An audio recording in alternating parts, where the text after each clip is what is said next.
रहस्यमयी गुफा। एक बार की बात है, भारत के एक दूर दराज गांव में अनीता नाम की एक लड़की रहती थी। अनीता बहुत जिज्ञासु थी और उसे नई नई जगहों पर जाना, घूमना फिरना और रहस्यों को सुलझाना बहुत पसंद था। गांव के पास एक घना जंगल था जिसके बारे में अजीब अजीब कहानियां प्रचलित थीं। कहा जाता था कि जंगल में एक गुफा है जो किसी प्राचीन शाप से ग्रस्त है। गांव के लोग उस गुफा में जाने से डरते थे, लेकिन अनीता को उस गुफा के बारे में जानने की बहुत ज़्यादा उत्सुकता थी। एक दिन अनीता ने फैसला किया कि वो उस गुफा का पता जरूर लगाएगी। वो जंगल में गई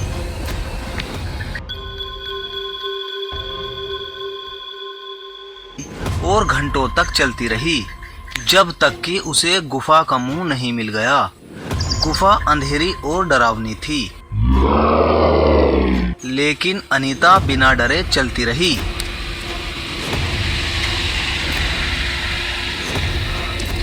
उसने अपनी टॉर्च जलाई और अंदर जाने लगी।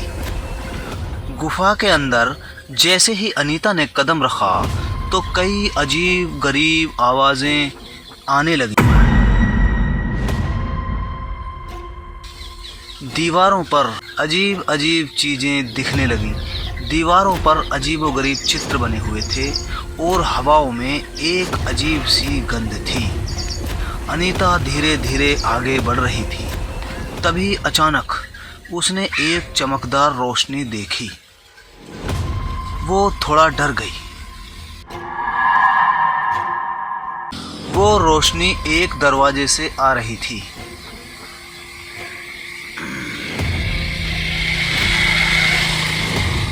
अनीता ने दरवाजा धीरे से खोला और अंदर देखा।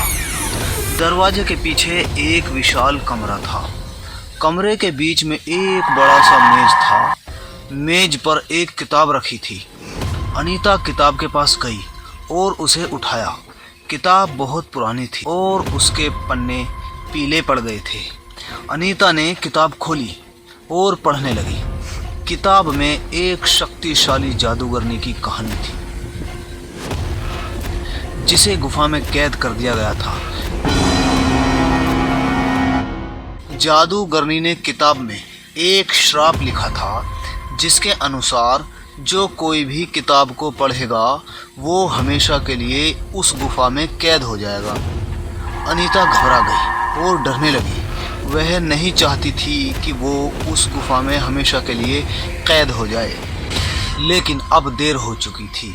जैसे ही उसने किताब पढ़ी, श्राप सक्रिय हो गया और अनीता उसी गुफा में कैद हो गई। अनीता रोने लगी। वो अपने घर वापस जाना चाहती थी, लेकिन कोई भी उसकी मदद के लिए नहीं आ सकता था, क्योंकि जो कोई भी उस गुफा में प्रवेश करता वो श्राप का शिकार हो जाता था। अब अनीता और ज़्यादा डरने लगी। कई साल बीत गए और अनीता ने उस गुफा से बाहर आने की उम्मीद ही छोड़ दी। अनीता गुफा में कैद रही। उसे लगा कि उसकी मदद के लिए कोई ज़रूर आएगा, लेकिन धीरे धीरे उसकी उम्मीदें कम होती चली गईं। एक दिन जब अनीता हार मानने ही वाली थी तो उसे गुफा के बाहर से आवाज़ें सुनाई देने लगी। वो दौड़कर गुफा के दरवाजे पर गई और उसने देखा कि कुछ लोग गुफा में प्रवेश कर रहे हैं। वे पुरातत्वविदों का एक दल था जो गुफा का पता लगाने के लिए आया था। अनीता ने उनसे मदद मांगी। पुरातत्वविदों ने अनीता को गुफा से बाहर निकाला। अनीता बहुत खुश थी। वो आखिरकार घर वापस लौट रही थी।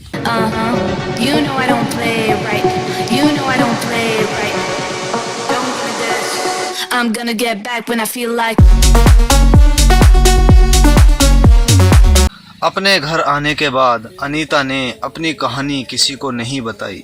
वो जानती थी कि अगर लोग जान जाएंगे कि गुफा में एक श्राप है तो वे फिर कभी वहाँ नहीं जाएंगे। और अनीता चाहती थी कि गुफा के रहस्य को दुनिया के सामने लाया जाए। कुछ सालों बाद अनीता एक प्रसिद्ध पुरातत्वविद बन गई थी।